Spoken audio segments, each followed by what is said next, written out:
Pick up your gear and open your chests. Throw on your armor and head out on a quest. Hey, hey, it's a brand new day. On the Sword Coast, your allies will help with blazing bows and magic as well. Hey, hey, heroes on their way. Fighting forever against overwhelming odds. Fighting together in favor of multiple gods. Idle champions of the forgotten realms. Idle champions, adventure never ends.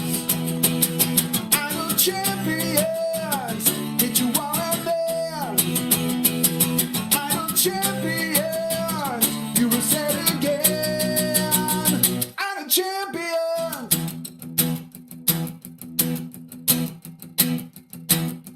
From Waterdeep to Icewind, head out to Chull or Shadowfell, hey, hey.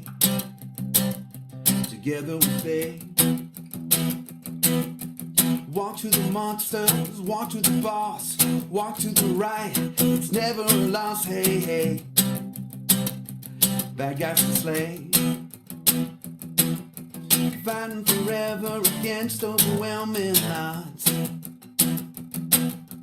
Fighting together in favor of multiple gods.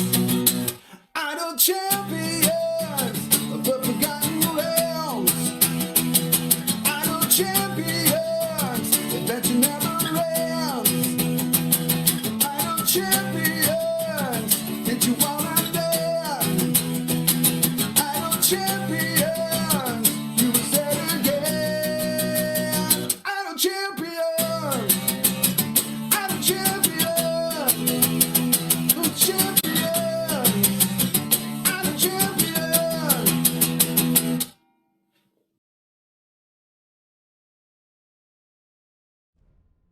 Hello, everybody. Welcome to Gaarawarr's Guide to Technical Problems. Yeah. No, that's not what today's topic is, but it is something we need to call out right away. Yes, the devs are aware that there's some server issues. Yes, they're working on it. And yes, it's going to sort of affect our stream a little today, but not too much, I hope. Not too much, I hope. And hopefully it's all resolved even before the end of the stream. But welcome, this is Gaarawarr's Guide, the tutorial show. Today's actual topic is Founders Day Flex Champions. Founders Day Flex Champions. So we're going to be talking about those. Those are all, that's these ones over here for this event. These 8 fine champions. So yeah, we're going to be doing that. Also, please be aware, that means there's no code yet. There's the issues are affecting the ability to make a code for the stream. We have one ready. The moment everything works, we'll have a code for everyone. So, you know, patience, right? It also means, you know, I don't know how many people are going to show up today because there's no in-game notification. Because a lot of people can't even get in the game. So, hey, we're gonna do our best. We're gonna do the usual. I'm gonna pretend there's like 5,000 people in chat, but I don't really know what's gonna happen when we get to the Q&A part. No idea. But hey, we're here, right? And speaking of we're here, Gabe is here with me because look. If this ship's going down, I want Gabe by my side. Gabe's going to be grabbing any questions that happen to come into chat and watching over things. And when everything gets fixed, they'll make a code and make sure that chat gets updated with it. If you do have a question, please, as always, put question colon in front of it. Question colon in front of it. We're just going to dive in. I'm just going to dive in. I mean, you know, I ain't got nothing else to do.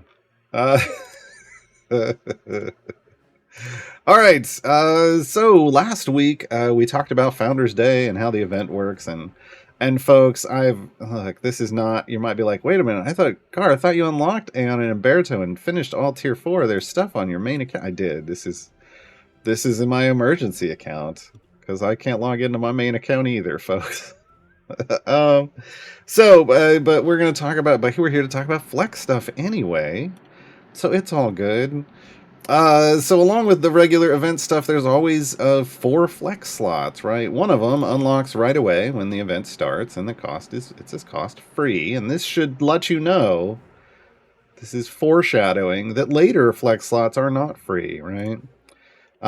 So on the second Wednesday of the event, another flex slot opens and it costs 3 time gate pieces to access it.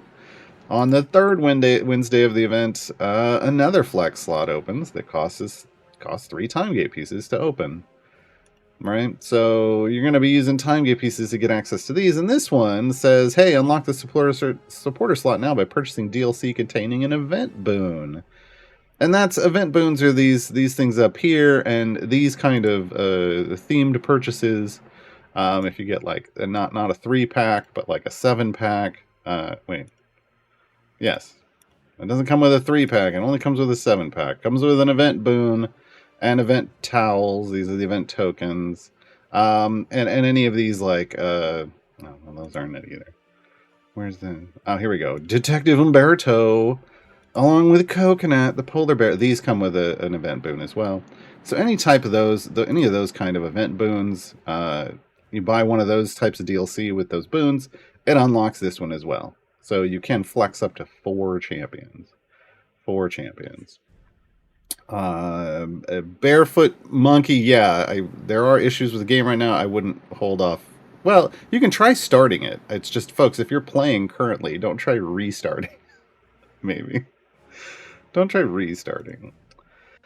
All right, so as you access these flex slots, you get to choice of currently this year 8 champions. Why 8? Because this is year 7 of events. I know you're like, what? Math doesn't make sense. So there's 6 prior Founders Day champions available in the flex slots. And then because this is kind of the events 2.0 world where before there were 17 events a year and now there's only 12, those champions from the other 5 events got distributed amongst these other events. So a couple of them landed here, and so we have 8. So this year we got, because that's why, it says 2 year 1 champions. What? But there was only 1. Year 1, we got Deacon, we got Xander, we got Walnut, we got Freely, we got Sergeant Knox, Nahara, Strongheart, and Vin Ursa. These are our flex champions for this event. And we're just going to go down the list and talk about them. But I want to hop into, let's say, I didn't unlock Aeon. So let's go see if we can unlock Aeon with our flex champions. Give me a hot second. I don't have a lot of familiars and stuff here. Oh, no. Yeah, that's going to work. Can't do this because I got no favor here. Oh, the joys of using an emergency account, folks. Hold on. I'll go over here to Cursed Farmer. I got favor here. I got plenty of favor here. There we go. Okay, so Deacon is, we're going to do this with champion search. So I wish there was like a flex option, but there isn't, is there? We're going to go Deacon. We're going to put Deacon in here. And now my brain just emptied. Nahara, I know we got. Oh no. Oh no, Strongheart. Wow, folks. This is what happens when you do it live. Apply somebody. I can't. Now my brain just everything left. See, I have Xander. That's what stopped me. Xander, Walnut, Freely, Sergeant Knox, Vin Ursa. Xander, Walnut, Freely, Sergeant Knox, Vin Ursa. So Xander's in 5. Where's he at? No, that's 6. It's 6. Why? Oh, he's right there. Xander, Sergeant Knox, Freely, the luckiest boy. Vin Ursa. Oh, Vin Ursa's also in 7, so we'll have to come back to Vin Ursa. Who did I get? Okay, we got 1, 2, 3, 4, 6. Nope.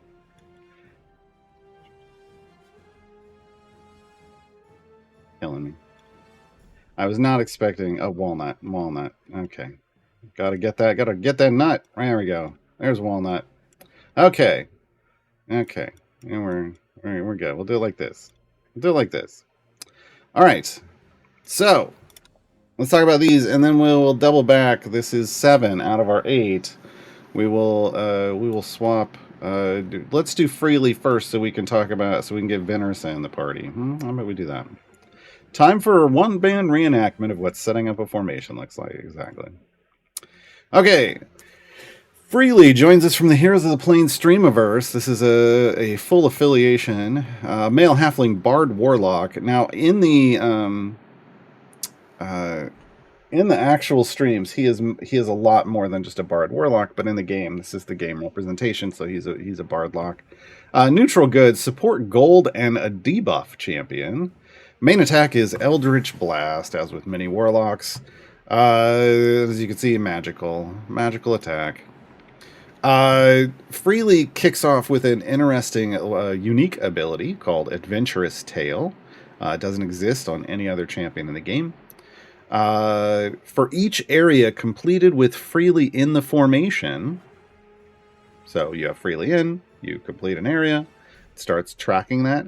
Gain a 0.01% bonus to the divine favor you earn when you complete your adventure. This is utterly unique to Freely. And you can see your bonus here. So if you go to the complete, even if you hover over it, it's just going to show you the total. But if you go to complete, this bonus over here that's ticking up, this is from Freely. And along with just being a unique adventure, that we've never had anything like this before, or excuse me, a unique, I'm all off today because of this, a unique ability, which doesn't exist anywhere else.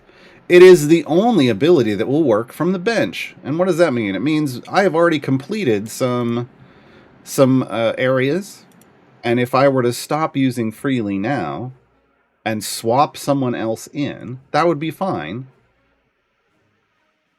Hold on. Why is it not working? Oh my god, Devs, did you break did you break Freely on me? Freely's supposed to work. Freely is when you're done, you're supposed to be able to bring Freely out, and it gives you the bonus still. I swear it works, folks. I swear. I don't know what's going on today. I'm gonna blame the server issues, because I swear, once you've earned the favor from Freely, if you pull Freely out of your formation, you keep that percentage bonus. And when you end your adventure, you still get it. It's the only... The devs are trying to frame me, and they're making me look bad live on stream. It's the only thing that works that way. I have good news. Good news, everybody! Professor Garnsworth here. The code is now working. Founders Day Flex. With an exclamation point on the end. That is important. So you gotta do this. With the exclamation point on the end. With the exclamation point on the end. All right. So, Freely's Adventurous Tale, incredible unique ability. Luck of Yondala is the next one, and this is his big ability. This has a lot of stuff going on, which you can't tell by looking at it. This is grants the Luck of Yondala to this champion. Thanks, Sandy. I've been asking them to change this since Freely came in the game. Folks, if you want to know how Luck of Yondala works, you've got to come over to the Formation Buffs tab, where it actually describes it. So here we go. I told you there was a lot going on here. So here we go. Grants the Luck of Yondala to this champion. Each champion that attacks with the Luck of Yondala applies a random lucky break to enemies they hit for 15 seconds. Okay, this is Freely's debuff. Now I know it says it grants this to Freely, and then it says each champion that attacks with it, you're able to spread it to other people via specialization choices in a bit. Okay, so just know that there is a way that not only can Freely debuff, but some other members of your party are going to be able to debuff enemies. So Freely turns other people into debuffers with this. Okay. It lasts for 15 seconds. And there's multiple things that can happen, as we can see. Opportunity, which is represented visually on an enemy by a cornucopia. Unfortunately, it doesn't count stacks. You can get multiple stacks of Lucky Break on a single enemy. There is no visual representation of stacks. So we kind of refer to this as an invisible debuff a bit because it can get bigger and bigger and bigger. It does multiplicatively stack for the things, for 2 out of the 4 of these. The other 2 are additive, and we'll call those out. All right, so opportunity. The target takes 100% more damage per application, stacks multiplicatively. See, tells you. The total effect is increased by an additional 100%. So, 100% debuff, boosted 100%, even if it's just 1 stack. So you already get 100 plus 100%, right? Requisition. That's the damage debuff. Requisition, which is represented by fruit coming out of the cornucopia. The target drops 10% more gold per application, stacks multiplicatively. Okay, this is the gold. This is where the gold works. This is how he has the gold tag. It is an on-hit gold effect. If he is not hitting an enemy and applying this gold debuff, then you don't earn any more gold. Okay. Follow through, which is represented by a border, because basically every time he hits, he's painting a picture. Any champion who attacks the target will have their next base attack cooldown reduced by 0.1 second per application. This obviously stacks additively. Okay, so the more stacks of follow through on that enemy, the more a champion is getting reduced. Again, there's no way to know how many stacks are on an enemy. Stagger, which is represented by a shield in the image. The target has 2% per application, stacking additively, chance of being stunned when they're attacked by any champion. So potential for a crowd control effect. Potential for it. Now again, when you hit, when a champion that can spread Luck of Yondala, that has Luck of Yondala, attacks an enemy, it's random which one of these you get. So this is a very RNG, or 1 in 4 chance of what you're going to get and potentially then stack up. And because it's invisible in the sense that you'll see that they have a stack, but you won't know how many potential stacks that they could have. You don't know when they have a lot of something, like if they have a lot of the damage one or whatever. There's really no way to tell. It's unfortunate. That's just kind of the way Freely works, and a lot of people have kind of stayed away from Freely because they can't tell how much power he's providing. But Freely's always been a really solid champion when it comes to the debuffs and then the gold that they create. It's just random. All right, next up, unlucky for them. This increases the effect of Luck of Yondala, the opportunity Lucky Break specifically, that's the damage one, by 100%, but it applies to the post-stack value. And that upgrades, obviously. But this is a post-stack, unlucky for them, is a post-stack boost to the damage debuff. The specializations, again, these are what will grant Luck of Yondala to specific champions in your formation. You can trust in the law, and all lawful champions now have the Luck of Yondala. You can value neutrality, and all neutral on the lawful neutral chaotic axis have it. Or you can always expect chaos, and chaotic champions get it. Okay, it's up to you. This is you're going to want to keep in mind. They put numbers down here. It's not always a situation. This is one of those rare cases where I would rather, instead of the number of champions targeted, I would rather it listed the names of the champions targeted. And here's why. Sure, you could just go for numbers, and you could just, hey, well, that's a lot more people spreading it. Why not? And the why not is because it actually matters if you're really trying to optimize your Freely formation. Whether if you have single target champions that it's targeting, multi-target champions that it's targeting, or AoE champions that it's targeting. Because if you're trying to apply things to a vast group, instead of single enemies, AoE champions are better. If you want to hit multiple times and each hit applies an application, multi-hit champions matter. Right? So if you were in a tie, like here, we're tied 2-2 and 2. knowing which ones are multi-hit and AoE versus single target here would help me determine which of these options to choose. So I wish it did that. It doesn't. It doesn't. So I'm just going to choose Chaos. Because look, it's a Chaos day. This was very much, we woke up and chose Chaos today, folks. Clearly. The folks in chat, the code is not too long. The code is not too long. Please copy paste the code in, and it stretches, or you can change the number of characters if you're trying to type it in. There's a box in the bottom left corner. 12, 16, 12, 16. It does need the exclamation point. Okay. The rest of Freely's kit. So, obviously, Freely is built around spreading the luck of Yandala, like, and to as many people as possible, and then everyone becoming debuffers, right? Which means attack speed in a Freely formation is fantastic. Cutting Words, another unique ability. This increases the overwhelm point by 5 of tanking champions that are under attack and within multiple slots of Freely. This is 3. Okay, I thought it was 2. Okay, 3. 3 slots of Freely. So this means you want Freely within 3 slots of your tank, 3 adjacencies. And adjacencies, those always 1, 2, 3, right? So Freely in this formation could go all the way back here, and Cutting Words would work, but it wouldn't work from here. Okay? So, Cutting Words can boost the overwhelm point of a tank by 5. Now, this is a positional formation ability, so any champion that has abilities that boost positional formation abilities, as long as they're a tank, because it did say tank, it does boost their overwhelm and multiply it. So this is great for like Archon as a core champion, War Duke, right? They multiply effects.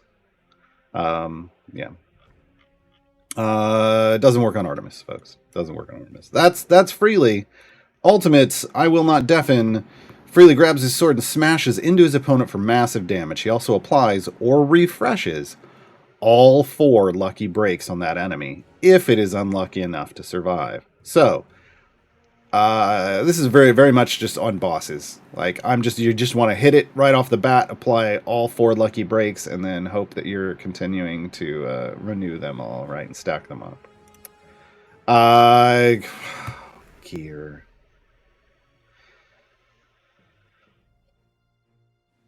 We don't have any gear here, folks. I don't have any gear here. Let's talk about Pete's. There's gear that supports some of this. Oh, God. You know what? Hold on. It's this account is specifically not meant to have any gear. So I can't put gear on anything. Okay. Hold on, folks. We're trying to fix some of our technical difficulties.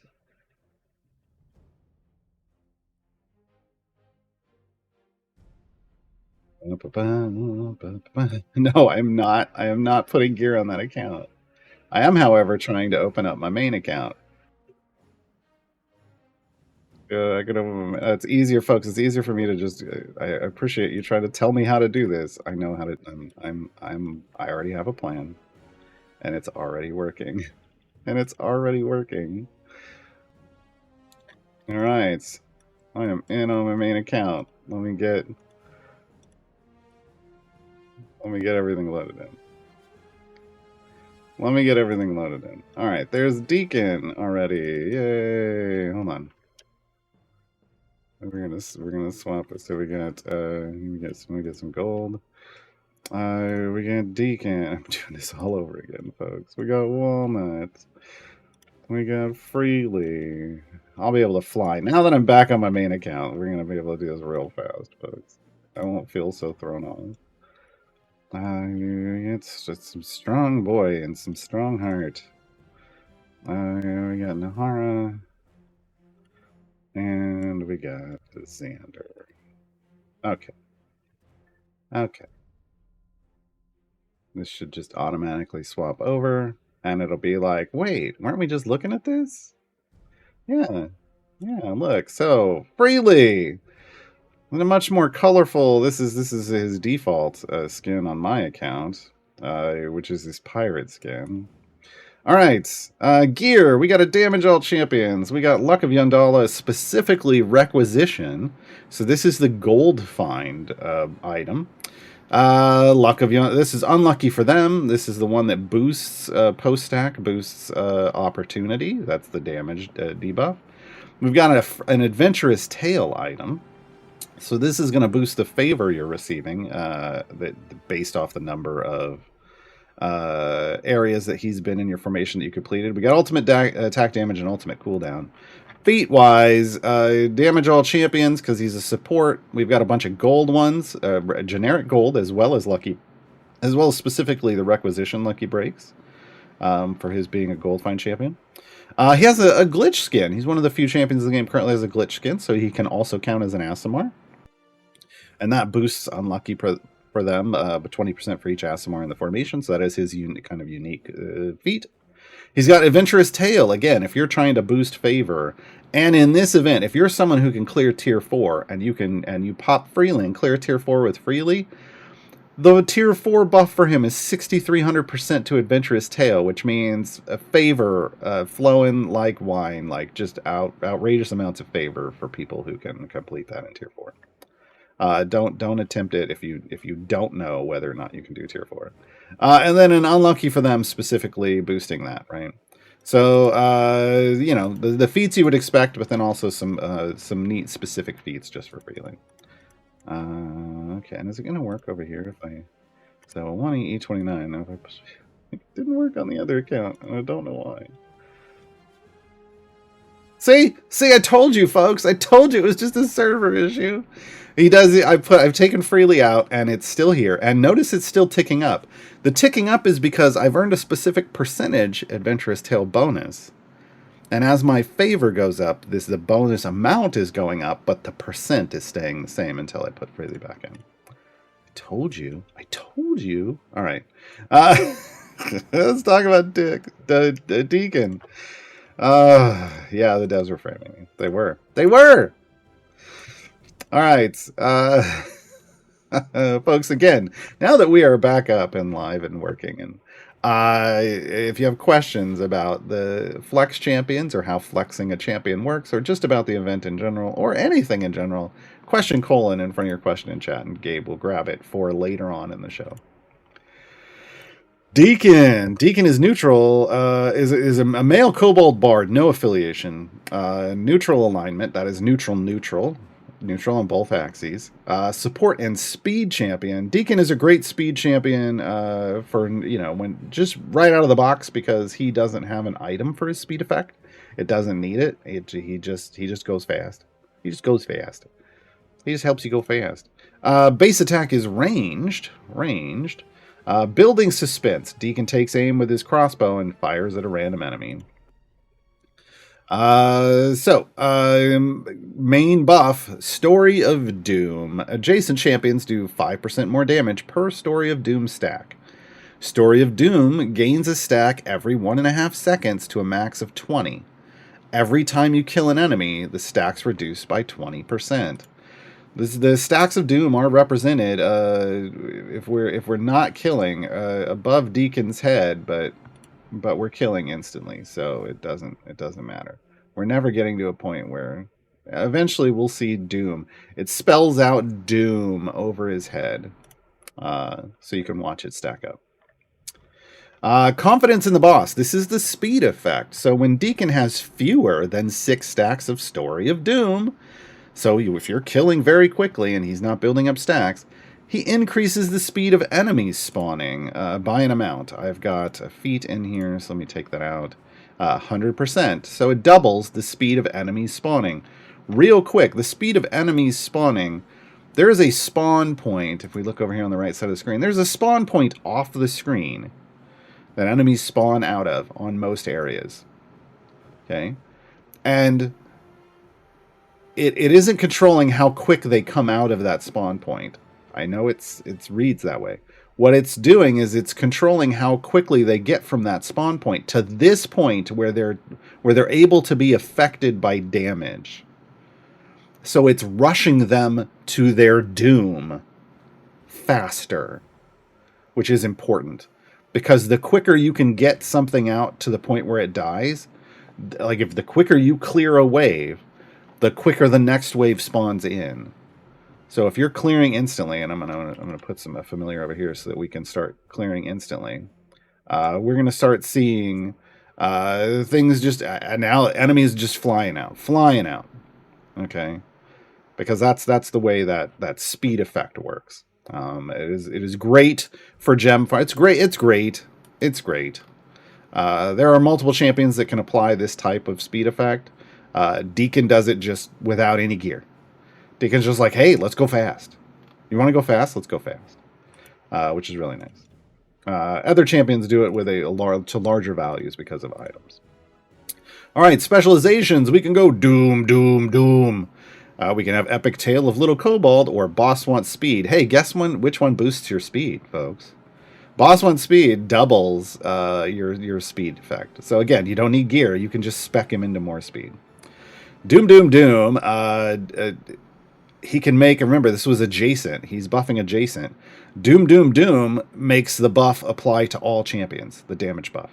All champions get in the formation get it. So if you are locked into a weird formation layout and you can't put Deacon near your DPS, like adjacent to your DPS, you pick Doom. Epic Tale of Little Kobold is the one you want if you want damage and you can put Deacon right next to your DPS, Epic Tale of Little Kobold doubles the effect. Okay, we just want to go fast. Though. Now, as I noted, Deacon also has a feat. He actually now has 2 feats. I mean, he's a kobold. He always had 2 feats, but no, he now has the potential to have 2 confidence in the boss feats, a 40 and an 80. So the feats are a way you can make him go faster without gear. Feat and the spec choice. So now we're up to 280% already, and that new 80% feat that just came out, which is the one his detective Deacon skin. I can't remember what it's called. It might just be called Detective Deacon. That is a feat with her. You can get it with gems. All right. Troubadour Troop. Deacon will increase the damage of all champions by 100% for every bard in the formation. So if you want to just put if for some reason you just want to go with lots of bards, you want to try to do that, he's going to buff it. It isn't really, I don't think we have a full bard formation yet.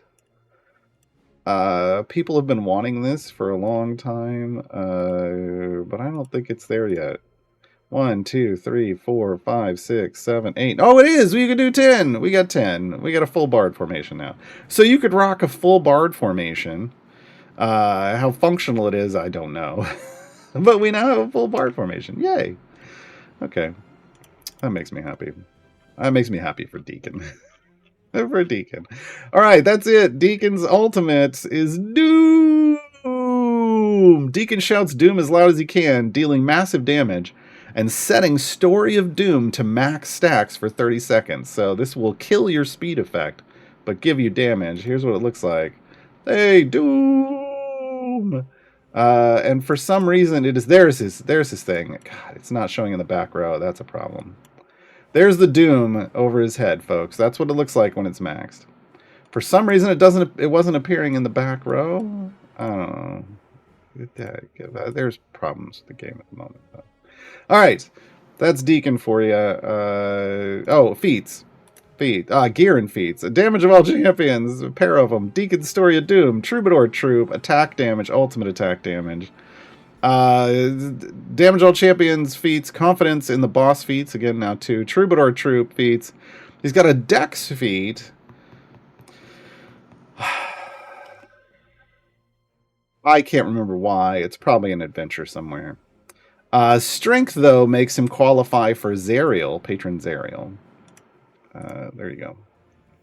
Let's talk about Nahara. Nahara is another speed champion, but this is DPS in speed instead of support in speed. Nahara joins us from the Black Dice Society. This is a full affiliation. Female Reborn Aasimar, Warlock Bard, Chaotic Neutral. Now, I know they're a Warlock, but their base attack is Witch Bolt. instead of Eldritch Blast. They attack a random enemy and every enemy that she already hit with a bolt of energy. This is a unique attack. She's going to attack someone, and if they're not dead, she's going to attack another random enemy, and also that one. And then she's going to do that again. And so if you're not killing things right away, ultimately she'll get to a point where every attack is attacking everyone. You can get there. And then once your damage buff gets high enough for whatever reason, you got ramping people, then she just clears everyone at once, which is a neat thing if you can get it to happen. It takes a little work. She has a passive ability. That's what a level 0 ability is. Beloved by Strahd. Nahara is eligible to start in all Strahd patron adventures, even if the variant restrictions would say otherwise. So Nahara does all Strahd stuff. You will always have a DPS/speed champion for Strahd, regardless of the restrictions. Okay? I call this a party crasher. She doesn't care. She wasn't invited. She's going anyway. Who am I? This is her first ability. Nahara recovers a bit of a lost memory as she adventures.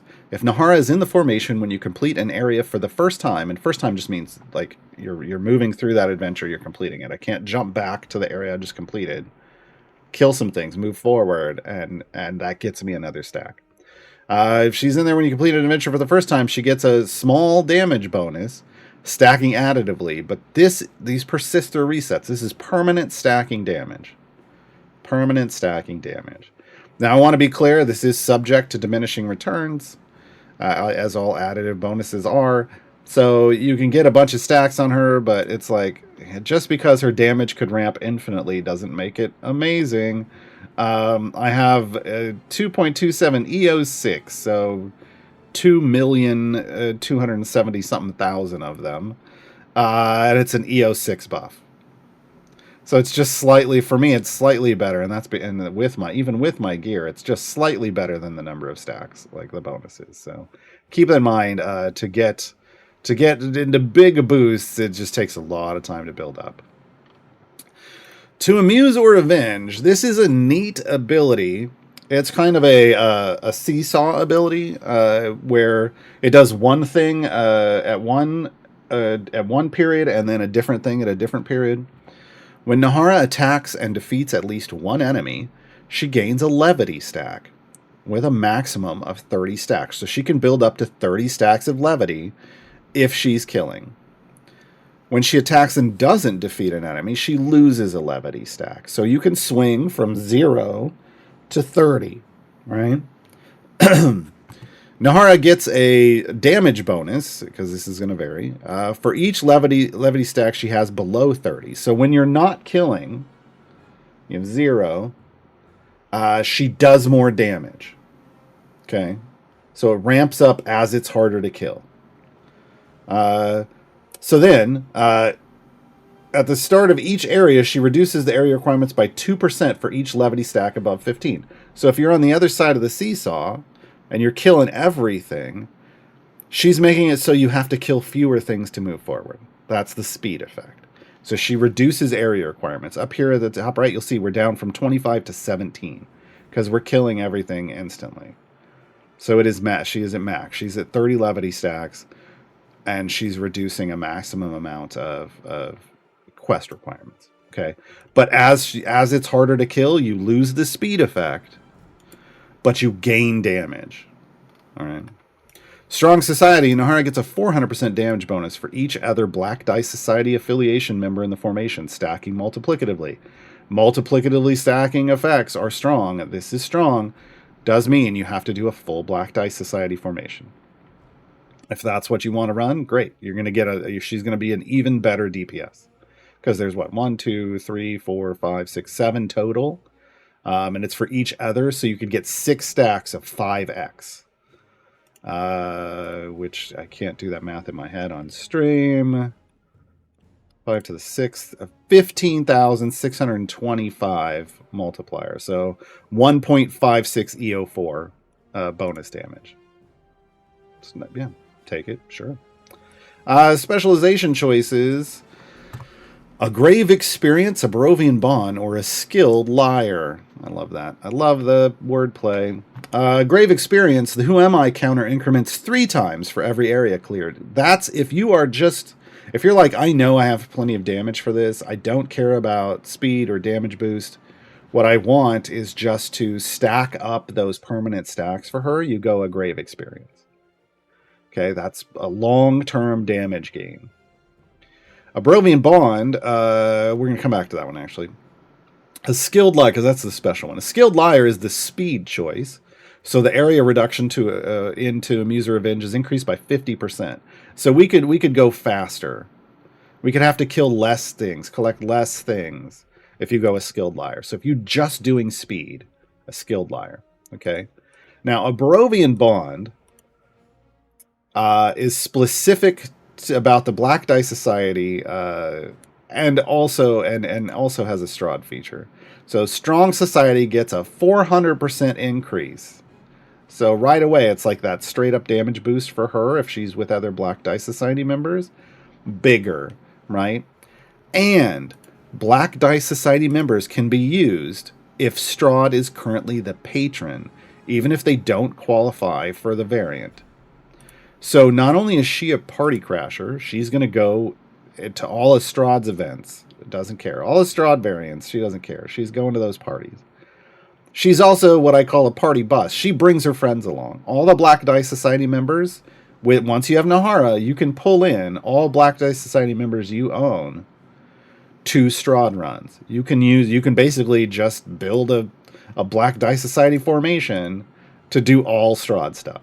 You'll have to fill in some gaps because, again, there's only 7 of them. But, yeah, you have a strong core group. And they're buffing each other, right? So that's what a Barovian bond is for. That's the best use of it. Now, it could also be your damage one if you have another Black Die Society member in the formation. But if she's the only one, this doesn't do anything for you. Right? If you're not bringing in other members, then this is pointless. Then you would want to go with one of these. Okay? I'm going to go for speed. I'm going to go for speed. All right.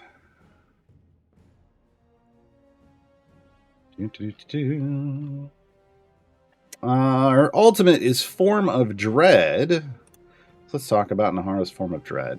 Nahara takes off into the air and channels the power of her patron, Azalin Rex, for 15 seconds. Her damage is increased by 1,000% while in this form, and any enemy she hits has a 50% chance of being stunned for 2 seconds. Here's what it looks like. So she gets these flaming wings and this spinning halo. Her eyes are glowing. More damage and stunned attacks. Attack stun, right? For 15 seconds. This little visual here with the bar, this is your to Amuse or Revenge indicator. So how many stacks does she currently have? If it's pegged out at the right, you're at a speed effect. You know, anywhere through here, from the middle to the right is the speed effect. Anywhere from the middle to the left is the damage boost. Okay, just so your visual indicator. And now you can see Deacon's doom fills up here above his head. All right, Nahara, self-damage, pair self-damage, because she's a DPS champion. We have Who Am I? That's your permanently stacking. It's a boost to the permanently stacking. We have Amuse or Revenge, but this is specifically just boosts the damage portion of that. She doesn't have itemization for speed effects. Glittering Red, this one increases her attacks while she's in her Form of Dread. So that ultimate button that gives her 1,000% damage also gives her even more damage on top of that with this item. And then ultimate cooldown reduction. Feat-wise, you can tell I don't use her a whole lot. Self-damage, Who Am I? A lot of Who Am I feats. Amuse or Revenge. She's got a strength feat. Again, that gets her to the 10 that you need. 10, 13 for strength and charisma you need for Zariel. Constitution of 2 gets her the 14 you need for Vajra. So she can do both Zariel and Vajra. She cannot do Mert. Obviously, she can go to all Strahd. There you go. Yeah, that's all of her stuff. Okay. Next up, then the Speed Champion conversation. Oh, God. Oh, boy. Xander. Xander is a support and the speed champion. No affiliation, male human rogue, chaotic good. Melee base attack, acrobatic backstab, unique base attack. Xander backstabs a random opponent. Unfortunately, he doesn't always exactly hit them. Underneath, 33% chance to miss. Xander is the only champion in the game that can miss an attack. Yeah. Here we go. Lucky shot. Whenever Xander lands a killing blow, this second part is added from another ability. There is a percentage chance that the enemy awards double quest progress. Oh, that's cool. That's their speed effect. Whenever Xander kills something. Cool. Xander's a support champion. He's not a DPS champion. Okay. Distraction. When Xander attacks and misses an enemy, the enemy is marked and will trigger lucky shot no matter who lands the killing blow. So this makes it so that if Xander misses, whoever does kill that enemy drops that double quest progress. Okay. Still, 33% chance on a single enemy that he'll miss. So his speed effect is only going to work 33% of chance of the time. And then it has another percentage multiplier that is not, this is over 100%, but that's because I've got gear on Xander. That it could go off. So a third of the time it happens, and then there's still another multiplier on whether it happens. Xander's not it. Please don't use Xander for speed. It is hands down the worst speed effect in the game. It is what it is. So if you're going to use Xander, use him for support functionality, which is Streetwise. Increases the damage of all champions in the column behind Xander by an amount. So he buffs directly behind. Childlike Wonder. Increase the effect of Streetwise, that buff, by 50% for each sorcerer, warlock, or wizard champion adjacent to Xander. So Xander will increase the buff based on very specific types of classes in the formation. Okay. His specialization choices, he can try extra hard or he can follow closely. Following closely triple Streetwise, so that's the support buff, and that's what you should use, because you shouldn't be using Xander for speed. Trying extra hard increases the chance for acrobatic backstab attacks to miss by 100%, which means it goes from a 33% chance to a 66% chance. Still doesn't make it good. It's still real bad. It's still real bad. So just go. Just boost the buff. Because you should only be using Xander for his buff. If you use Xander. Xander's not. Yeah, that's it. Xander's done. All right. Ultimate attack, arguably, is pretty cool. Xander uses his miniature statue to summon one of Waterdeep's giant walking statues. A giant stone foot smashes all enemies from above, dealing massive damage, as it would. As a giant stone foot would. Here you go. Crunch. Everything. It's a screen-wide effect. That's it. That's his ultimate. He just stomps stuff. Item-wise, a pair of damage all champions. A chance for his lucky shot to trigger. No one cares. Street-wise, boost. That's his buff. That's his ability buff. Great. Ultimate attack damage. Ultimate cooldown. Feats. Pair of damage all champions. You got a pair of Streetwise. And a charisma feat. Which... it doesn't really do anything. You'll notice he doesn't have a lot of feats. Like Xander is still a relic of year one of Idle Champions when there were only 2 feat slots. So having 5 feats was a lot to choose from. Yeah. Don't D2 Crafty one. I got a comment. Don't use Xander. However, Gar is full epic on Xander. Look, I have full epic on everyone, and beyond that, I have full epic, and I've got legendaries. I also have an average item level of 250 item levels because that's my minimum power level on this account. Because I have had to use Xander because no one else was available, and when I had to use him, yeah, he's got a support buff. It's a very limited range, but if you can make it work, you know, sometimes that's what you got to do in this game. But Xander will always be at my minimum power level. Always. Because, folks, he's not getting a rework. For hashtag reasons.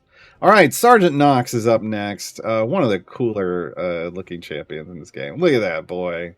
You know this guy is a tank just by looking at him. All right. Sergeant Knox has no affiliation. Male human fighter, neutral good, tanking and support. Okay, I've got 25 overwhelm. I have a feed in. Main attack, battle axe. No kidding.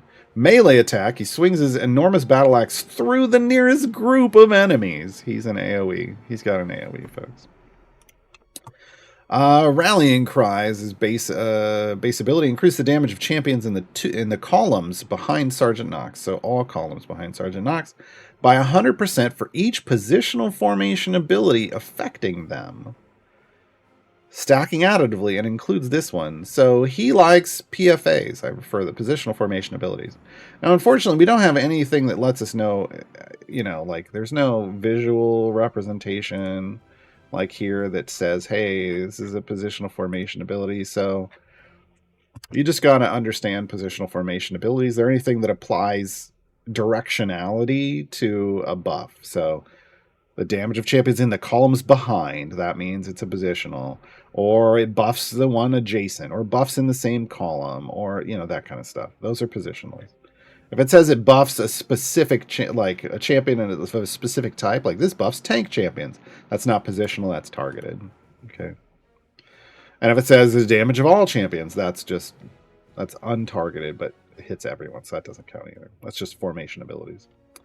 All right, Blessed by Selune. If affected by Celeste's Mass Cure Wounds, that's her healing ability, Sergeant Knox takes 25% less damage from all attacks, excluding attacks that could instantly kill him. Okay.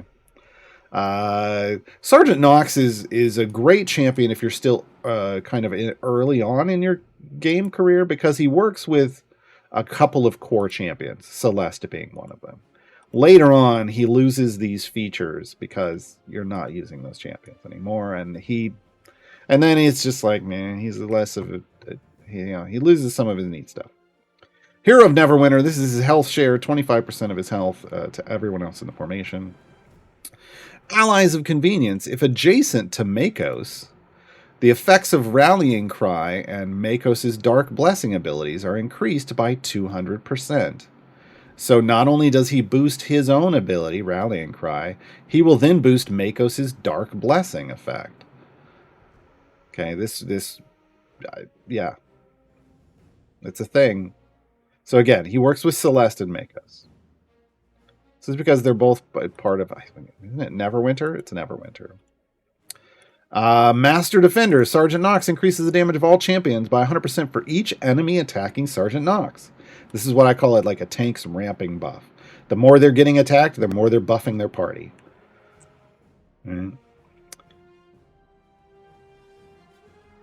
right. Ultimate effect. Break the line. Sergeant Knox swings his axe in an arc, knocking nearby enemies back. So a short-range knockback. It damages them and then stuns them for 2 seconds. So crowd control effect as well. He then leaps at a random enemy, because that wasn't enough, and swings his axe in an overhead blow, dealing even more damage and stunning enemies in that area for 5 seconds. So a knockback with a stun, AoE knockback with damage and a stun, and then massive damage with a even longer stun, another in AoE, somewhere else at random. Spec choices: Explosive Rally, Altruistic Rally, or Shield Wall. Okay. For Explosive Rally, Rallying Cry now stacks multiplicatively. And remember, Rallying Cry was based off the number of positional formation abilities that were buffing whoever Rallying Cry was hitting. So on your DPS champion. The buffs apply to the post-stack value, so it isn't the OP way. But the base percentage goes down to 35%. So you need, because the percentage is going down, you would need to be sending a lot of positional formation abilities to choose Explosive Rally. Altruistic Rally. Increase the effect of Celeste's Crusader's Mantle and Makos' Dark Blessing abilities by 100% each. So again, if you're in the early game and you're using it with Celeste and Makos, you can lean into that here. Shield Wall tends to be what I use. Increase the max health of Sergeant Knox by 50%. Because if he's in my party, I need him to survive. Because I go deep. So whatever I can do to make him beefier, I like to make him beefier. But you got to build it based off your specific formation and what you're doing, right?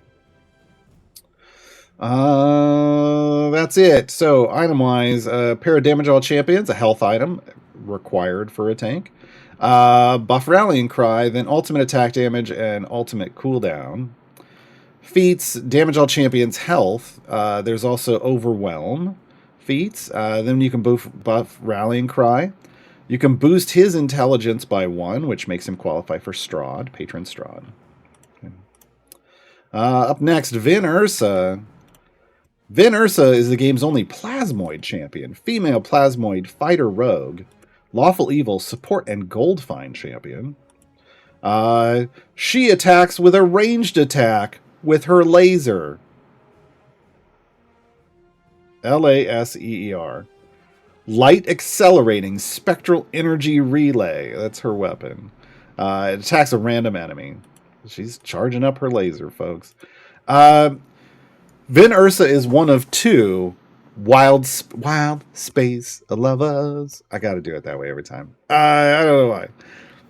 She can be used in any Light of Xerxes adventure or variant, even if normally she wouldn't be able to due to patron restrictions. So Vin Ursa can go everywhere in Light of Xerxes campaign. Everywhere. Okay. So you always have a support in Light of Xerxes. Her spec choice, she's a front decker or a rear decker. So she either buffs the damage of champions in the front 2 columns, or she buffs the damage of the champions in the rear 2 columns. You just pick based off where, like your formation, where you put in your DPS. If there's a middle, she doesn't buff the middle. So you can't put them there. Like she can't buff this column where Strongheart is. She can only buff the front of the back. So we're going to rear deck this. We'll rear deck this one. She's got another set of specializations we'll get to in a minute.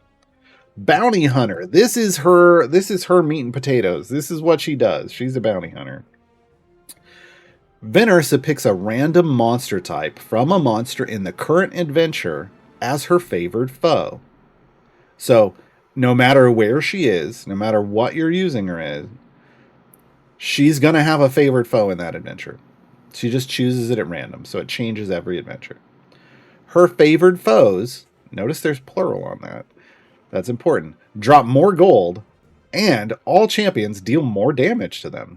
Okay, so just straight up, this is where her gold find comes in, and this is her main support ability. So she's a favored foe champion.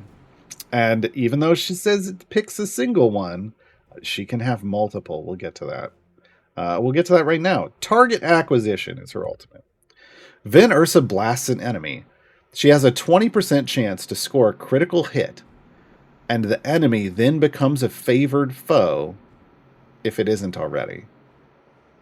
So, anything that increases, so the 20% is above her base crit chance.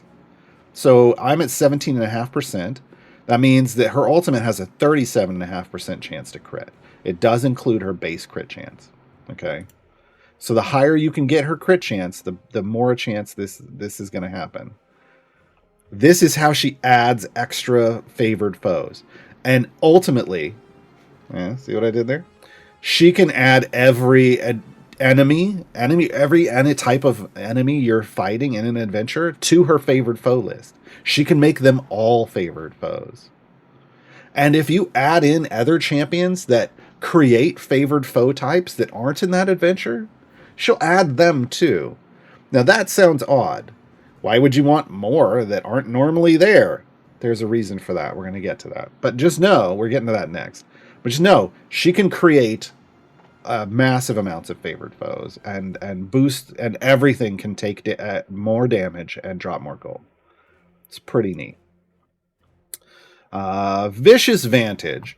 Vin Ursa increases the effect of your deck specialization. Remember that, that's buff in front or back. By an amount for each favored foe she has. Stacking multiplicatively. Buffs apply to the pre-stack multiplier. That's the OP way, folks. So why do you want to be critting on ultimates all the time and create potentially extra types of favored foes that aren't normally in that adventure? This Vicious Vantage. Multiplicatively stacking, and it applies to the pre-stack value. In this house, we call that mathematically overpowered. MOP or mop. She mops. She mops. This is the strongest type of ability in the game. This type of mop, mathematically OP ability. It's the strongest type. Now, how strong it is varies, right? From ability to ability. And obviously this isn't super strong if you don't have a lot of stacks, but if you can build stacks, if you've got the bench to build these stacks, she can be a really strong support for you. Okay. And that buffs apply to the pre-stack value, that's talking about this item and any feats she has. So the more item levels you put into her, the stronger that becomes in a way that doesn't diminish like other things. All right, contract negotiations. This is unique. Whenever you use a bounty contract, fitting because she's a bounty hunter, while she's in the formation, Vin increases the effect of your deck specialization by 25% until the end of the current adventure. Stacking multiplicatively caps at 100 stacks. She wants you to use bounty contracts. If you need extra damage on a run, first you should probably just try to stack up Vicious Vantage, right? Lots of favored foes. Okay.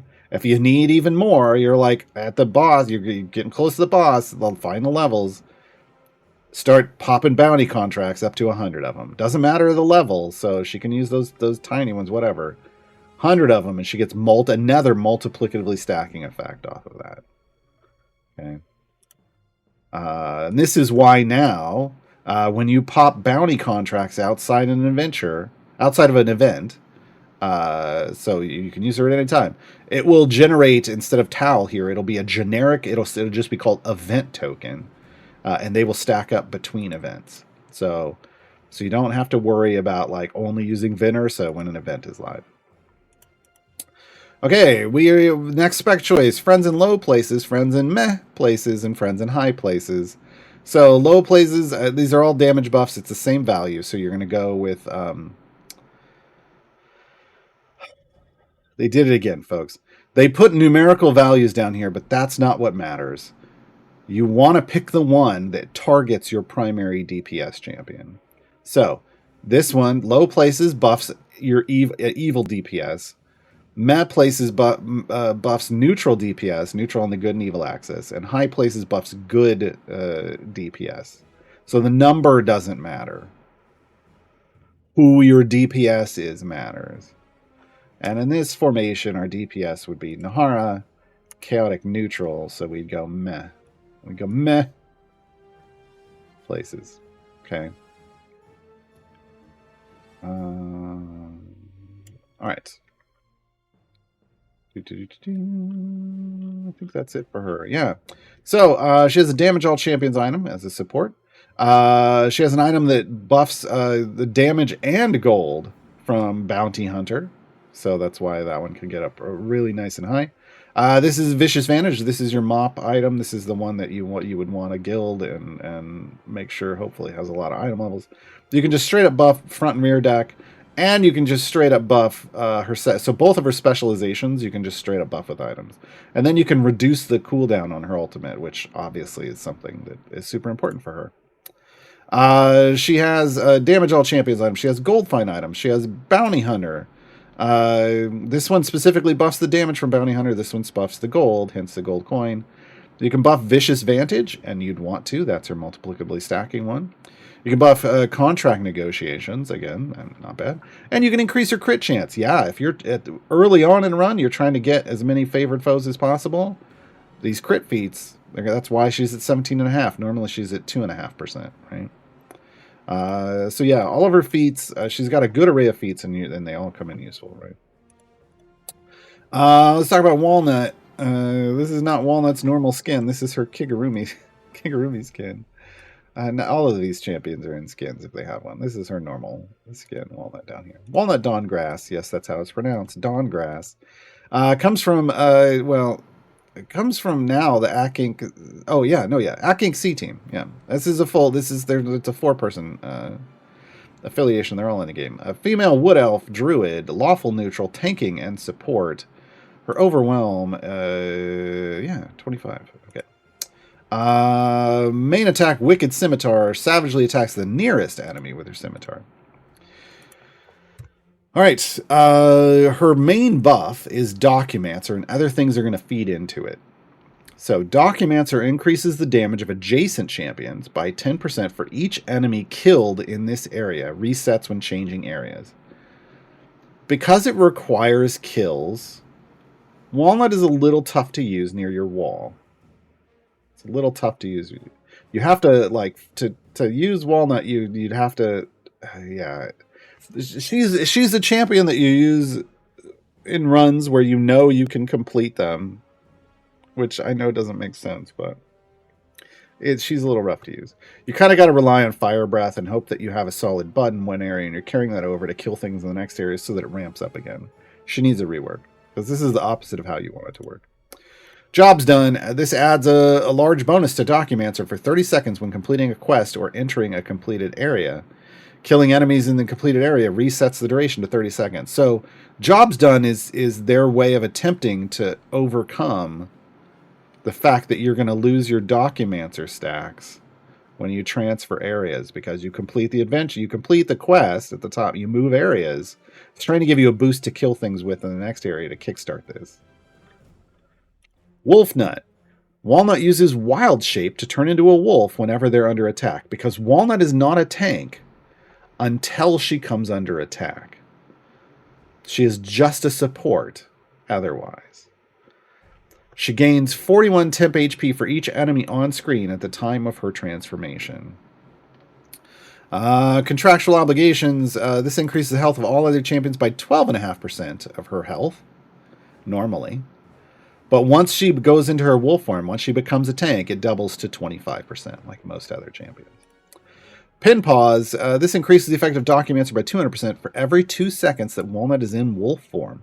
So the longer she's under attack, the more she increases Documancer. Once she's no longer under attack, the buff decreases every 4 seconds. Okay. She has a pair of specialization choices. The first one, it's all around Documancer. Extended Warranty, Sign and Date, screw it. Extended Warranty, she applies her buff to all champions within 2 slots of her, because remember, normally it's just adjacent. So this gets used quite a bit for me, because I normally don't want my DPS right behind my tanks. I want a little more flexibility in placement. It doubles the effect. Okay. Sign and Date, Documancer now applies to all champions in top or bottom slots of each column. And the buff is increased by 200%. So this is great, because this could reach all through your formation, but you got to make sure your DPS is either at the top or the bottom. I forget about this one sometimes. Sometimes this is the better way to go, right? Because bigger buff, as long as they're in the right place. Screw it, Documancer just buffs everyone. So if you just want to keep the base Documancer value, but have it apply everywhere, you'd pick Screw it. Okay. Okay. Second specialization choice, Cosigners versus Temporary Alliance. Cosigners is her affiliation choice. So Documancer, each target of Documancer is buffed by 500% for each of these buffs also affecting the target. Cathris's Unseen Encouragement, Dinar's Lead by Example, and Rosie's Deflect Missiles. Okay, this is very specific to her affiliation. You're using her affiliation, you're going Cosigners. Otherwise, The effect of documents is increased by 100% for each champion in the formation with an affiliation other than the C team. This is what you would otherwise choose. Okay.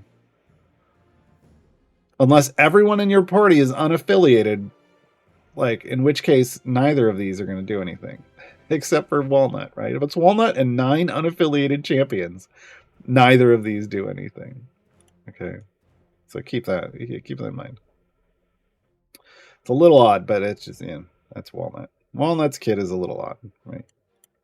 It's it works. Made it work. You can make it work. But she's not necessarily like a go-to tanking the support champion. All right, ultimate attack, arguably one of the coolest. It is a screen-wide multi-hit effect, and when she launched, it was overpowered. But it is more, it's got a better power curve now. Walnut summons a swarm of lovable forest friends to attack all enemies.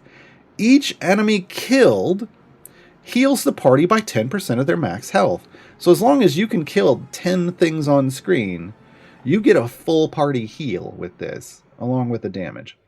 If no enemies are killed, which, I mean, this is important too sometimes, the formation gains a temp HP shield equal to 100% of their max health. So a really cool functionality ultimate. You don't necessarily just want to pop it at the start of like a boss fight, because you might want the heal if you can kill things. Otherwise, you might want the shield. You're going to find, you got to figure that out. Right? Here's what it looks like, though. Look at them go. Look at all those little forest friends. Just swarming across the stream. All right. Item-wise, damage all champions. Documents are buff. Jobs done buff. Wolf Nut, so that's your tanking. It increases the effect of Wolf Nut, but that's a damage buff. Ultimate attack damage. Ultimate attack cooldown. Guess what's not there, folks? The Wolf Nut thing buffs the temp HP shield you get. But this is not, this is one of the reasons why she's not the greatest tank in the world. This is not a health item. And just buffing, giving her, 8,000 temp HP? Doesn't matter. That doesn't really matter. That's not enough. She's got EO 6 health. Why 8,000 HP health? Temp HP help. Yeah, so she doesn't have a health item. We talked about it earlier. If a tank doesn't have a health item, that's a problem. So, that's a little squishy. Damage of all champions, feats, health feats. She has a taunt feat that also increases her own damage. That doesn't matter, but I don't know that you want things attacking her, really, with the health problems she has. Documenter, Overwhelm. Yeah. There you go. That's Walnut. And finally, so I just want to say, Xander Walnut may be on the lower end of the choice spectrum for this event, if you're flexing champions.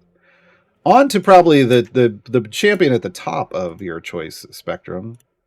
If you're just choosing off strength and functionality, Strongheart, no affiliation, male human paladin, lawful good, healing, and support. Base attack is steel, melee attack. Attacks the closest enemy with his sword, steel, dealing 1 hit. His passive is crit, so he gets a boost, 20% boost to his crit chance. Base crit for everyone is 2.5%, so his base becomes 20%. Main buff is Justice Needs Champions, and everything else any other things will feed into this. So Strongheart increases the damage of all adjacent champions by an amount. Strongheart is also a scavenger. There's a couple scavengers in the game, 3 currently.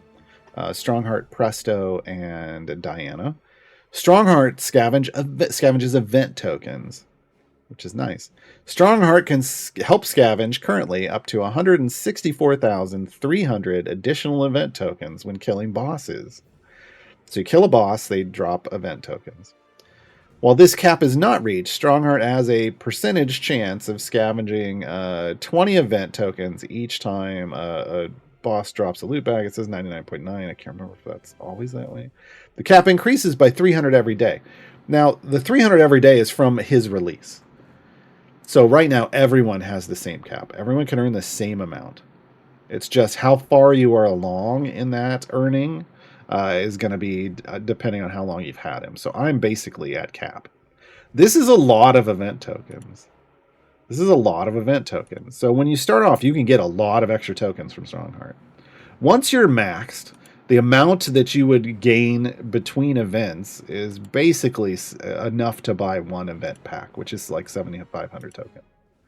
But you can earn a lot of additional tokens when you first get him. So as with all scavengers, they're heavily weighted up front. Once you hit their max, and then you're just picking up a little extra every day. It's a smaller bonus, but it's still still consistent gain over time. Courage to Stand. Strongheart heals champions affected by Justice Needs champions every second. So he buffs adjacent and he heals adjacent every second, which is fantastic. Righteous Might. This is the big deal. Whenever Strongheart lands a critical hit, for the next 20 seconds, he increases the damage of Justice Needs champions by a large amount, and also increases the healing of Courage to Stand by 100%, and reduces the base attack speed cooldown, of himself and champions affected by Justice Needs champions by a half a second. Now, you're probably like, why is that a big deal? What, a 20-second buff? Those numbers don't even look that big. You get that boost whenever he lands a crit. So I crit. Boost. I crit again. Separate second boost. And those percents multiply against each other. This is multiplicatively stacking on the percentages. And the attack speed adds up. Crits again. Third stack. Crits again. Fourth stack. Crits again. Fifth stack. Remember, it lasts for 20 seconds. And because he's speeding himself up, he's increasing the number of crits he could get in that 20-second period. So the more he crits, the more stacks he can get. Now, his what you want... No. Steven's in here. There's a champion that recently got added to this game, and when I saw him, I was like, oh no. Duke Ravengard and Strongheart are the tag team. Strongheart, melee champion. Duke Ravengard likes melee champions and buffs melee champions. But Duke Ravengard also increases the crit chance of melee of the party whenever a melee champion crits.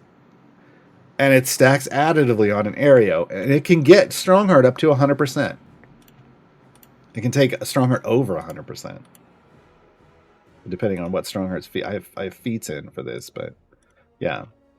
And you can get Stronghearts as long as there are lots of enemies that aren't necessarily dying immediately, so he has something to attack on animation cooldown, which is great.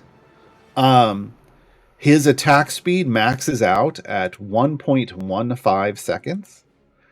So you can roughly get 17 attacks in, is what it should roughly get to.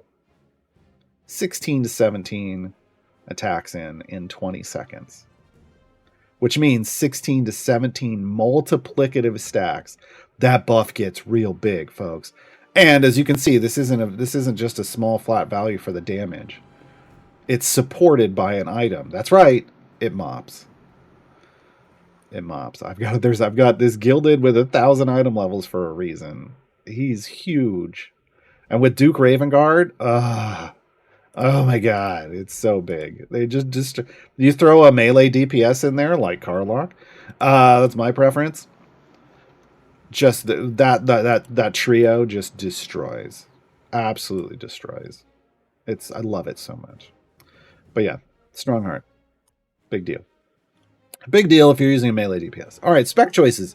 Valor's Call, Honorary Member, or a Righteous Event. Valor's Call increases the damage bonus of Justice Needs champions by 100% for each good champion in the formation, and it stacks multiplicatively.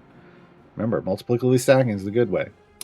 Honorary Member, this is unique. Strongheart gains the affiliation, or affiliations, of the most populous affiliation, or affiliations, if in a tie, in the formation, and increases the damage bonus of Justice Needs champions by 150% for each champion from those affiliations, stacking multiplicatively.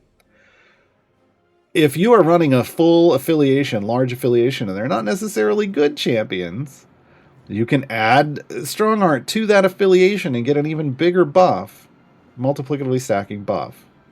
There are also some affiliations that buff based off the number of members of that affiliation in the formation, not necessarily specifically called out, in which case Strongheart would then count here and make that better. Okay. A righteous event. Strongheart increases the damage bonus of Justice Needs champions by 20% for each event buff or boon that is currently unlocked, stacking multiplicatively. So boons are here, and buffs are here, and you can obviously have up to 6 buffs for per event, 12. This can actually stretch out if there could be multiple. There could be potentially maybe 3 if the timing was right. 3 sets of those, and so there's a lot of math going on here. Normally, I'm over here Valor's Call unless I'm doing honorary affiliation for some reason. Even though I have a lot of those unlocked. All right. Yeah, ultimate ability, yield. You shall yield. Command yield. Strongheart moves forward and commands the enemy with the most health, so probably the boss, to yield, stunning it for 6 seconds. While it's stunned, all attacks against the enemy deal 15 seconds worth of bud damage. This is an armor killer, folks. This is an armor chewer, I should say, a shredder. Basically, you use this on an armored boss, and as long as your bud is high enough, 15 seconds is going to be more damage than your primary DPS is doing. If your primary DPS is able to remove an armor segment, you hit this, you stun. Everyone in the party for 6 seconds is able to remove armor segments. That's a big deal. Strongheart's a big deal, folks. Have I mentioned that? Damage all champions items, Justice Needs champions, Courage to Stand, Righteous Might, that's the big one. Spec choices, and then reducing his ultimate cooldown, which is fantastic. Damage all champions, there's stunning riposte, so whenever he crits, he could stun a target. It doesn't get that bud damage effect, that's only on ultimate, but if you wanted more crowd control, you could do this. Justice Needs champions, Courage to Stand, Righteous Might. Righteous Might needs to basically, if you're doing a damage boost, you want Righteous Might in. I'm not sure. Oh, I had event token scavenger in it. I don't know. This is silly and shouldn't be. Spec choice feats. You can boost the effect of the event token scavenger ability, so you could just so that you get them all. You pick them all up real fast. You can up his Constitution by 1. That qualifies him for Vajra. You can up his Intelligence 1 by qualifying for Strahd, and he already qualifies for Mert and Zariel automatically. And he's still in the window for Elminster. You get crit feats, and then he has a Dragonborn glitch feat, excuse me. So he can count as a Dragonborn and then buffs Justice Needs champion based off Dragonborns. He's my number 1 pick. If you're just choosing off strength for this event, Strongheart's my number 1 pick out of the event.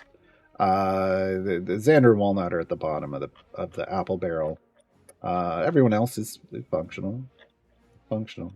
All right, folks. I'm gonna take that was everything. Because remember, Freely's here in the same slot as Vin Ursa. So I'm gonna take a short musical interlude here.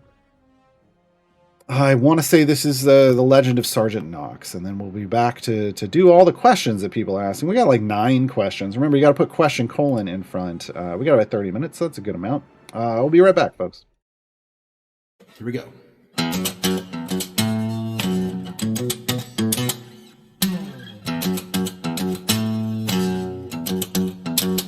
He was born with an axe in hand, standing ready to defend the land. Went from cradle to the wall to see the foes of never win or fall. When Valendra unleashed a scourge, he was there to perform the purge. From the bridges, gates, cliffs, and docks comes the legend known as Sergeant Knox. This former mercenary always retakes the city, unites us all with his rolling call. He's gonna knock you out.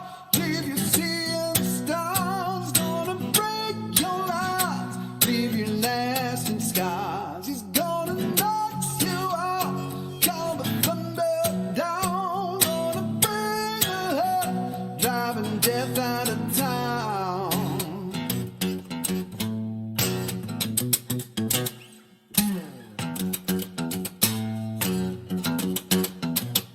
When the blessed Absoluticon, his answer echoed off the marble halls.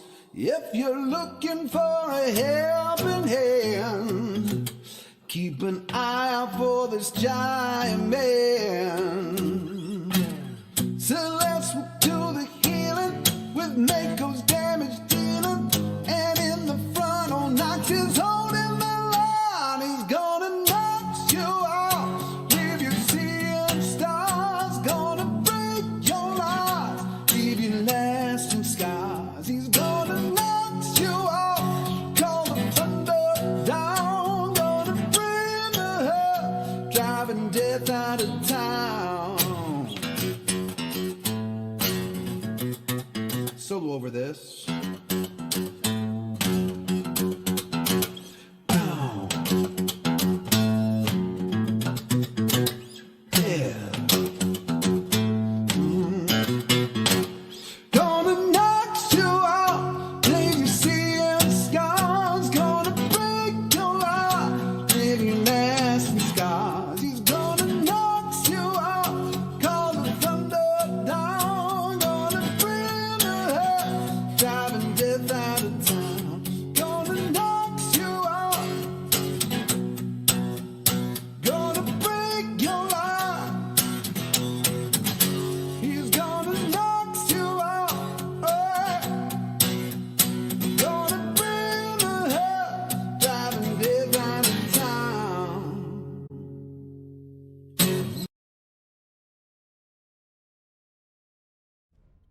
All right, we're back. Okay, I'm going to dive in. I'm going to hit the ones that are specific to these champions first, and then we'll go to everything else. Yes, Jess. Freely's skill is more interesting than Nahara? We have Eon for boost bonus, isn't it? I don't know what that means. There are two different speed effects. So if we're talking about speed effects, which is all I can take from this question, because you weren't specific enough for me to understand otherwise. Freely has a separate speed effect from Nahara. They have two separate speed effects. Freely speeds up, again, what I explained was the spawn speed, so the point from it gets to the spawn point to where I can kill it. Whereas Nahara reduces the amount of quest stuff you need up here. We're now down to 13. Right? So those are the effects. Those are two separate effects. They work together. So I mean, to say one's more interesting than the other, I don't know. They're two separate things. I can use them together. I like them both. It's just that Freely's is always, they both have the same. No, that's Freely. I'm thinking Deacon. Oh God, I'm so confused. I don't understand the difference between Freely and Nahara. What you're talking about, I guess. I immediately filled that in. My brain filled it in with Deacon. Freely's skill is more interesting than Nahara. I have no idea.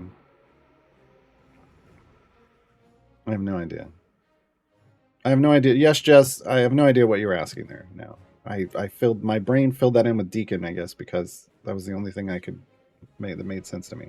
So if you can clarify that question for me and tell me what you were actually trying to ask, that would help. I personally don't get it. You knew what you were saying, but it doesn't translate to me for some reason. Dust. With Nahara and the first clear being permanent, should I wait to clear any new adventure? No, that's not what I meant. I tried to explain this, and let me go back in again. So completing an area for the first time. It doesn't mean like the first time you come to that adventure. It just means like I can put her in a free play, and I can loop it with a Modron core to like the first 30 areas, and I can just have it reset and do those first 30 areas over and over and over again with a Modron core and familiars. It stacks up. It's just the first time when you're in an adventure, not the first time you ever do that adventure. You don't have to wait for anything. You just have to use her. What you can't do is this. I can't complete this. I already completed 479. I can't come back here and then kill some things and then go here and then just toggle between these two areas and stack it up is what they're trying to make sure that you understand. Right? They want you to be progressing through an adventure, and every new area you come to that you complete counts for her. Okay.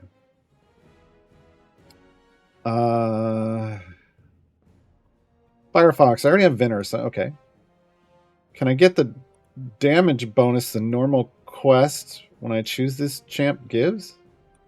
Oh, I think you're talking about this. I think you're talking about these buffs, right? So these buffs, these are tier buffs. These are rewards. If you click into this for completing a tier, right? So I completed tier 1 for Vin Ursa a long time ago because tier 1 was always the event thing.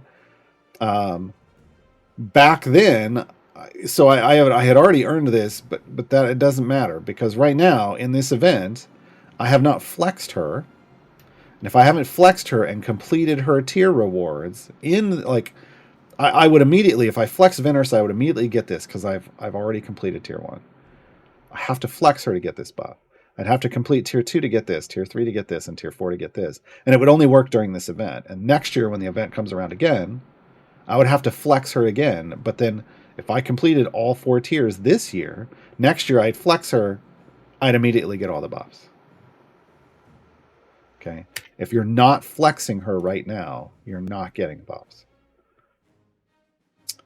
Psycho purely is gold find. Freely versus Vin Ursa. Both are in the same seat. Who to pick? They're both gold find champions. I'm a little confused. They're both gold find champions. And they provide that gold in 2 different ways. There is not a straight comparison to value. Because remember, Freely's gold find buff potentially stacks multiplicatively. The more they're invisible stacks. You can't see how many stacks are there. But the more potential gold find stacks that you get on an enemy, the more gold it drops. So it's random. Whereas Vin Ursa's is based off the number of favored foes. Well, no, that's her damage. Vin Ursa is only off favored foes. So are you getting... Freely can apply the debuff to anyone, and it could potentially stack multiple times. Whereas Vin Ursa is only on her favored foes. Are you manipulating everything to become a favored foe? Otherwise, not everything is dropping extra gold. What are you looking for? Right? You've got to figure out. They both do it, and they both do it in 2 vastly different ways. Now, I will tell you one of these is better than the other for dealing with this modern gold farming thing we call dirty gold farming. Freely does not work there because dirty gold farming is killing enemies instantly, so Freely would never apply the debuff. Whereas Vin Ursa, as long as they're favored foes, you'd have to manipulate it to be favored foes. Vin Ursa could apply it. Right? Whereas both Vin Ursa and Freely would work in an Azaka farming. But just going through an adventure... they're both doing gold find in different ways. There's no straight way to compare them.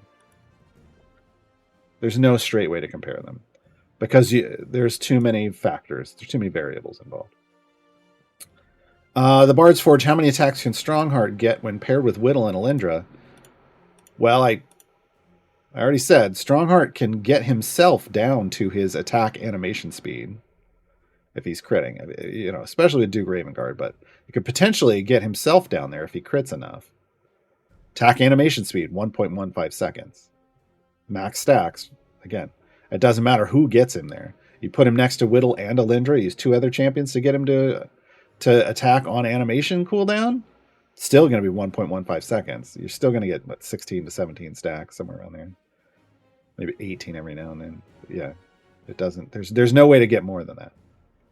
And I actually ran into a bug recently where I think if you're at 10x speed, the game just can't get them to do that many attacks.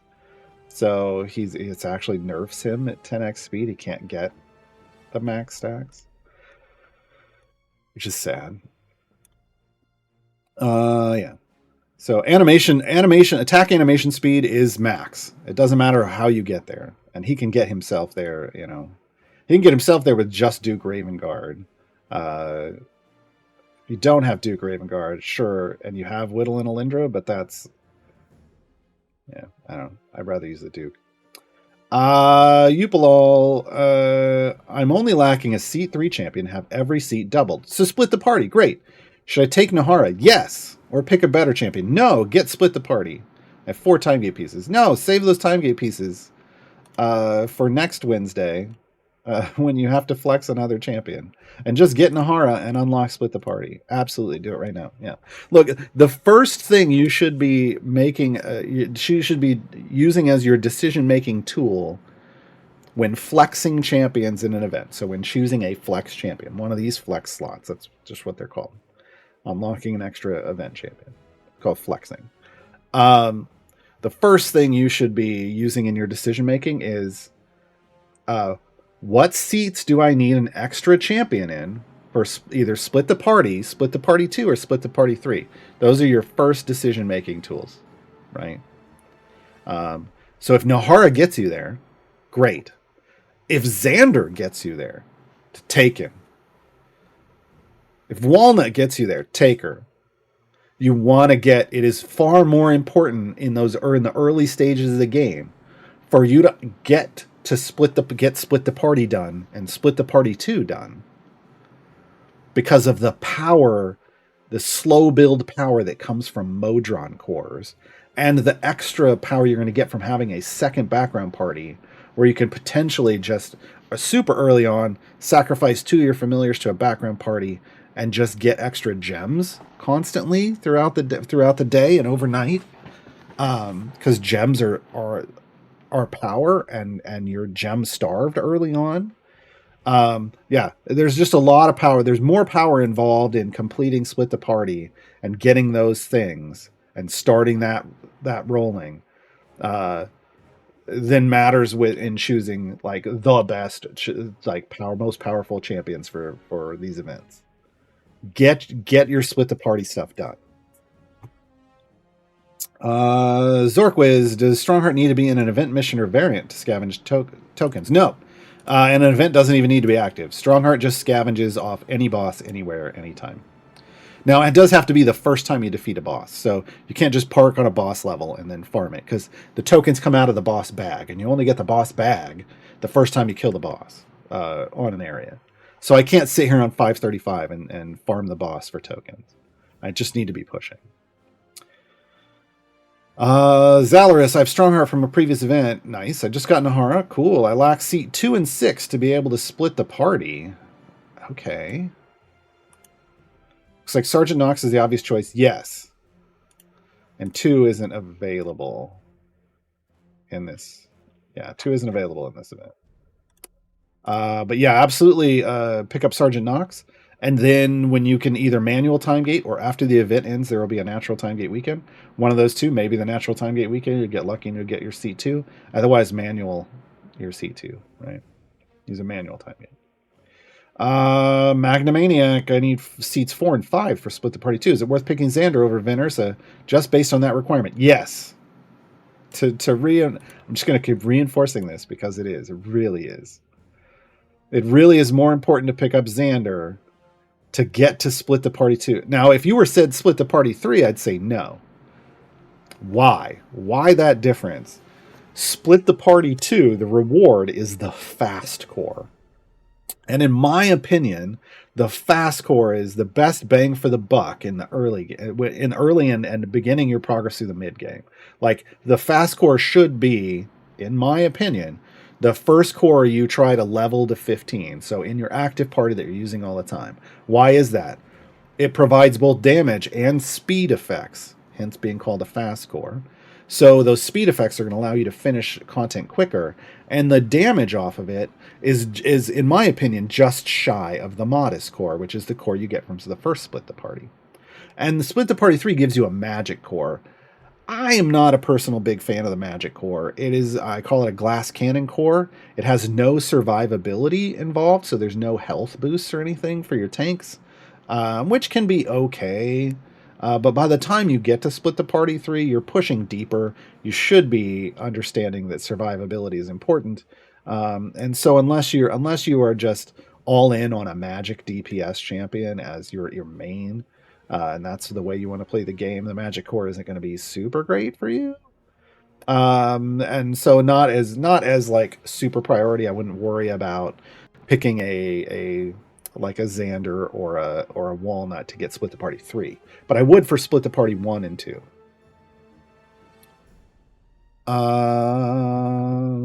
Wicked Minion, Sergeant Knox or Nahara for my last flex slot. Again, how many times have you split the party? Did you split the party all the times? If you haven't, then try for which one's going to help you split the party. If neither of them are going to help you split the party, and just like, I just want one of those 2 champions. I would say Nahara. Nahara, again, has more mid to late game functionality than Sergeant Knox, in my opinion. Sergeant Knox is very much I'm a brand new player using Celeste and Makos a lot, and do Sergeant Knox. Like, I wish Sergeant Knox had been an evergreen champion, like in the gem shop, because I think he would have been a great starter champion for people, like to have a second tank early on. Okay, general events, general questions. General questions, sir. Renowin, I've heard multiple strategies, as if they aren't actual strategies. I've heard multiple strategies when opening chests, and in which order. Can you explain your process and why that works best? You're assuming mine's the best? Look, here's what I will explain. I think mine is the best. There's two. Well, actually, I have 2 strategies. One is if you're just like, I don't need to remember all that stuff, Gaarawarr. Which, fair. And that one is for event champions, not your cores, not your evergreens. For event champions, the strategy is open electrums first, with the target of trying to get your champions in green or better gear, but green is the minimum threshold. And then named silvers to either try to continue getting to green if you didn't, or just to give you duplicate item levels if you did, and a chance at some blues, but that is important. Greens are the reasons for these first, but electrums first. And then finally, once you're at green or better gear, then you can pop your gold chests. The reasoning is because of the rules of these chests.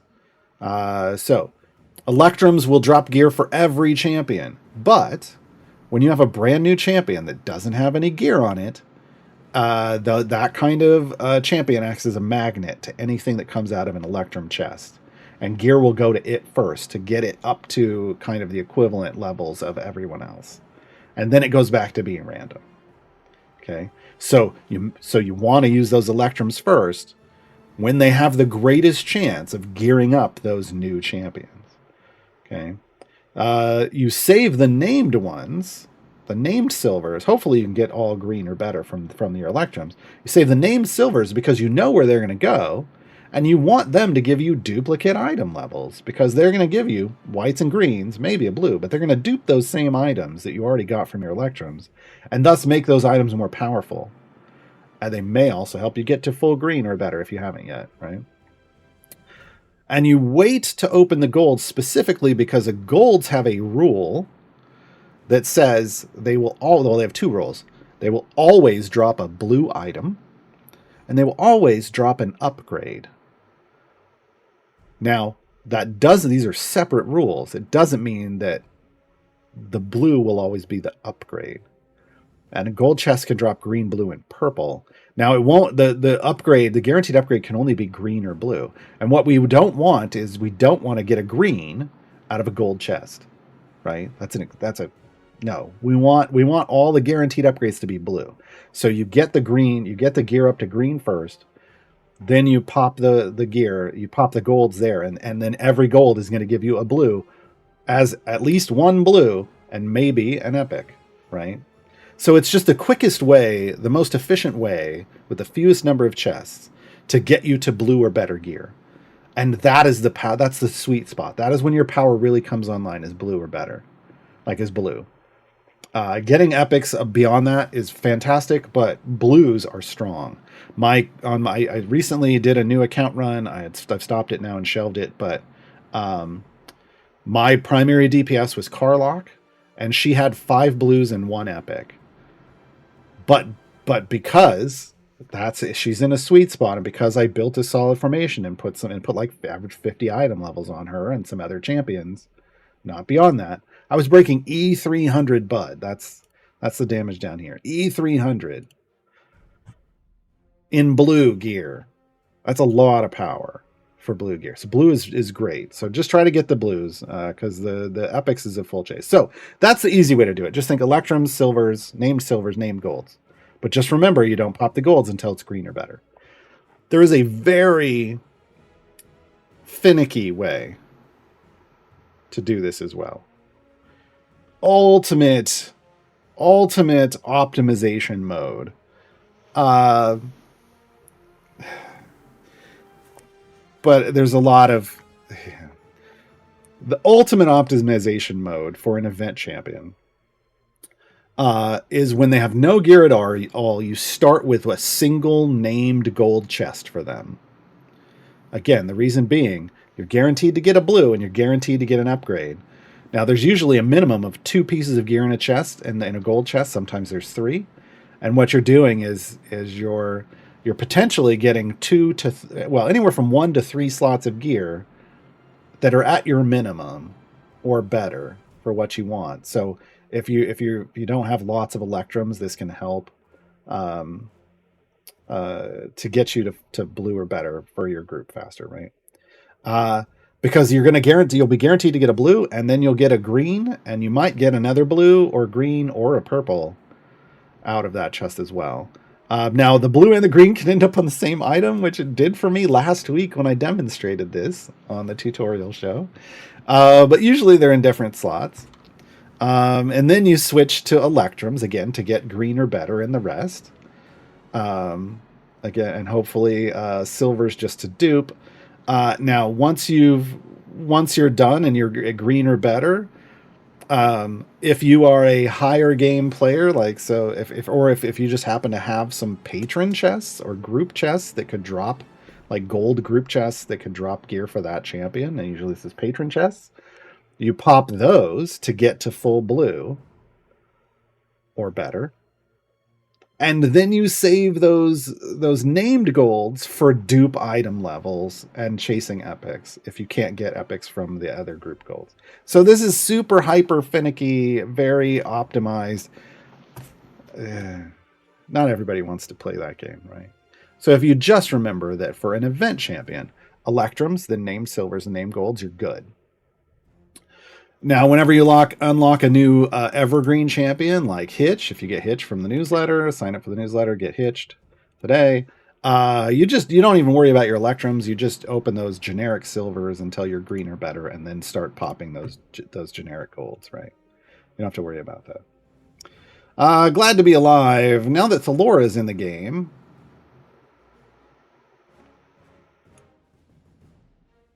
Okay, I mean she's been in the game for a while, but sure. If you have her, should you hold out for other speed champions over Deacon? Well, you can't use Thalora everywhere. But I see what you're saying. They're in the same bench seat. So, I mean, I guess it depends. Like, first off, split the party. Like, I'm like, you haven't even said, if you already have, if you already have Thalora, then sure, maybe you wouldn't choose Deacon. But if you don't have Thalora, you don't know when you're going to get Thalora necessarily. So why wouldn't you just get speed now? Like, just because there's a speed champion in a bench seat, and then there's 2 speed champions in a bench seat, and one is maybe better than the other, doesn't mean that you just wait until you can get the best one. Well, again, split the party matters. Having power right now and speed right now matters. Yeah, so unless you're like, oh, I'm about to use my next manual time gate on Thalora, well, then maybe if you don't want Deacon. But Deacon's still a good speed champion, and you can't use Thalora everywhere. Psychotica, is there any other way to get time gate pieces besides one every 5 days? Yes. I only have 4 pieces and need everyone from the next event. The first thing you want to do is, as you're pushing through your campaigns, you want to go to Tomb of Annihilation and max out the tier 5 blessings to get turn back time, the global, which makes it so it drops 2 time gate pieces every 5 days. That's the first thing. The second thing is you want to start working on unlocking your patrons. Every patron has a shop, and in that shop, every week, you can buy 1 time gate piece. So, right now, weekly, I can get 7 time gate pieces. Because I can buy 1 for each patron, and I get a double drop every week.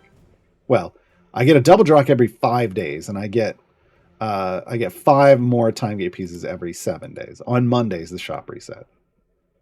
So yeah, work towards unlocking Mert, and work towards getting turn back time in Tomb of Annihilation, and suddenly you'll have 3 time gate pieces every week for things like this.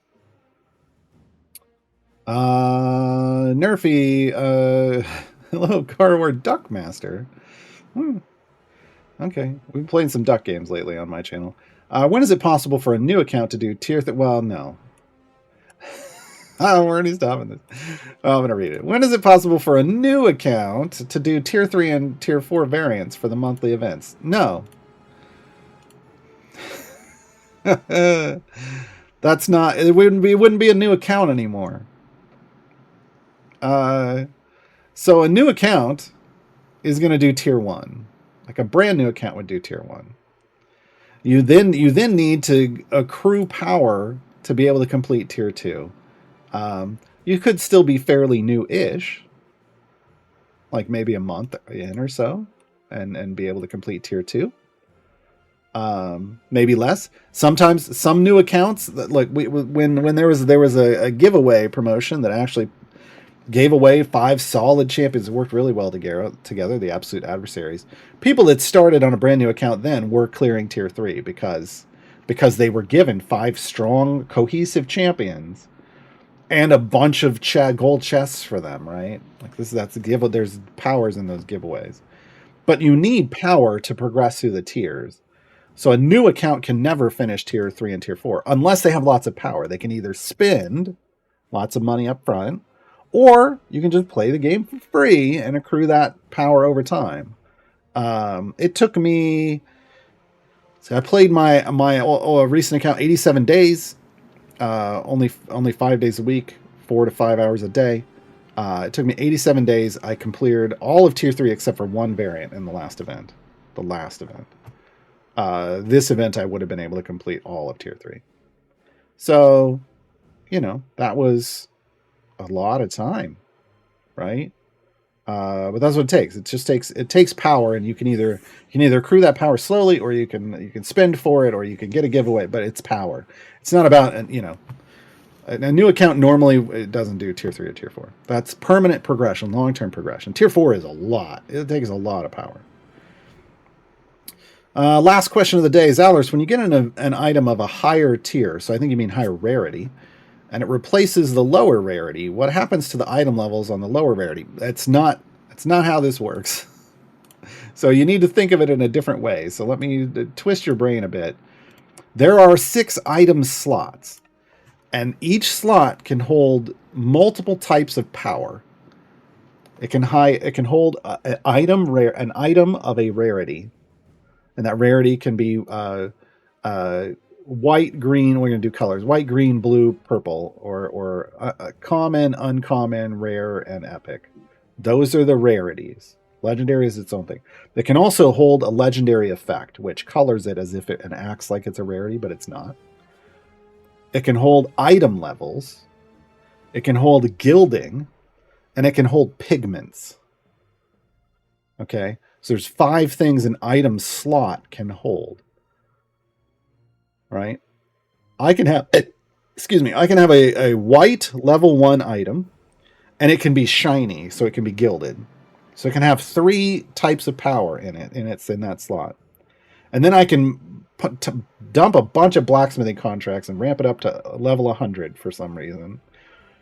And then I loot, and then I open a chest, and it gives me the green version of that item. Well, those 100 item levels are there. The shiny's there. It's just now green. So it's a different multiplier. Each of these 5 things of power are different multipliers, power multipliers on the slot. You don't lose anything.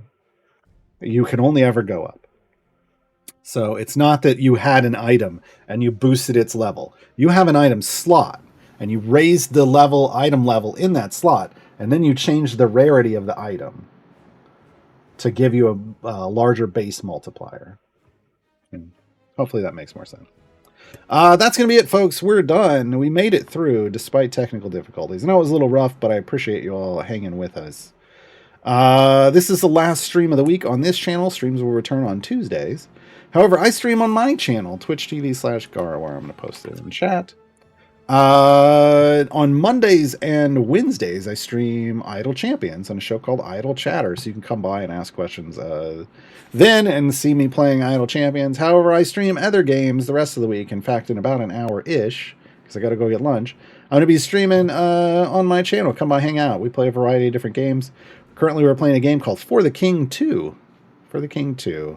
A little bit of a tactical RPG fun. But if you have Idle Champions questions, you can ask those too. You can come. We talk about all kinds of stuff while we're playing games. So come hang out. We have a lot of fun. Thank you to all of you for asking the questions. Thank you to Gabe for grabbing all the questions. The song we're going out on is Deacon's Song of Doom from Bardic Inspiration. Have a great weekend, everybody.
Who's gonna light the power and say goodbye?